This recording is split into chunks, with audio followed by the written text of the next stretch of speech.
नमस्कार, जय हिंद मेरे प्यारे दोस्तों। आज हम भारत के भूगोल के अंतर्गत विंध्याचल पर्वत से रिलेटेड कुछ इम्पोर्टेंट फैक्ट्स देखेंगे। ये सारे फैक्ट्स बहुत इम्पोर्टेंट इसलिए हो जाते हैं क्योंकि ये आए हुए क्वेश्चंस हैं एग्ज़ाम्स में, जो हमारे एग्ज़ाम में कई तरीके से पूछे गए हैं। तो इनको हमें देखना ज़रूरी होता है। एग्ज़ाम में क्वेश्चन किसी भी तरह से आ जाए, हम उसको अटेम्प्ट कर पाएँ। बिना टाइम वेस्ट किए टॉपिक की तरफ बढ़ते हैं। विंध्याचल पर्वत, देखो ये जो यहाँ पे आपको दिखा रखा है विंध्याचल पर्वत, ये एरो पे देखो आप, ये पहाड़ी, ये पहाड़ी, ये पहाड़ी, अर्थात विंध्याचल पर्वत जो है वो क्या है, सतत नहीं है, ये अलग अलग पहाड़ियों में टूटा हुआ है। तो विंध्याचल पर्वत कैसा है, एक खंड पर्वत है।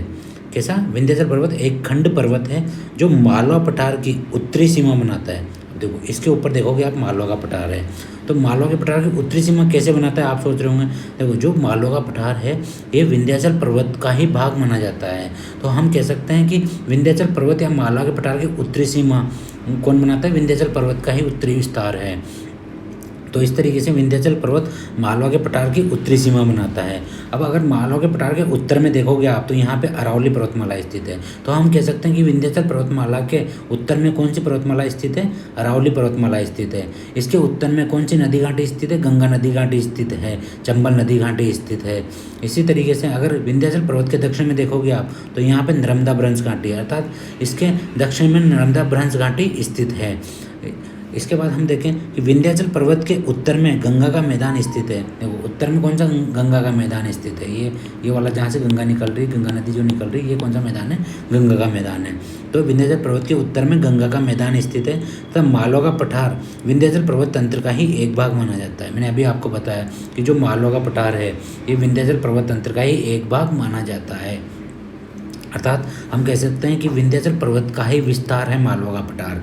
तथा इसके दक्षिण में सतपुड़ा पर्वत स्थित है। देखो इसके दक्षिण में ये वाला पर्वत, ये कौन सा पर्वत है, ये सतपुड़ा पर्वत है, जो इसके दक्षिण में स्थित है। तो इसके दक्षिण में सतपुड़ा पर्वत स्थित है।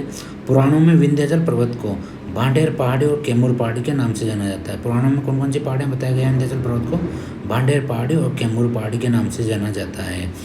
इसके अलावा विंध्याचल पर्वत की सबसे ऊंची चोटी कौन सी, सतभावना चोटी है। सतभावना चोटी जो कि एमपी में स्थित है। तो वो एमपी में हमारी जो ये पहाड़ी स्थित है विंध्याचल पर्वत की, इसी पर ही सतभावना चोटी स्थित है, जो कि विंध्याचल पर्वत की सबसे ऊंची चोटी है।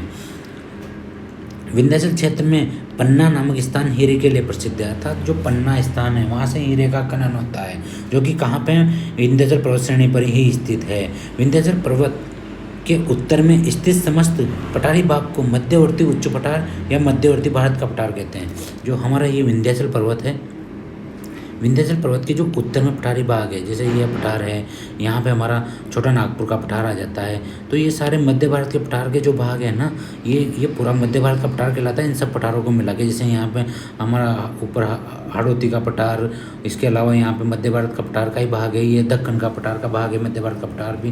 तो इस तरीके से आप देख सकते हो कि जो समस्त पठारी भाग है इसके उत्तर में, उसको मध्यवर्ती उच्च भारत पठार या मध्यवर्ती भारत का पठार कहते हैं।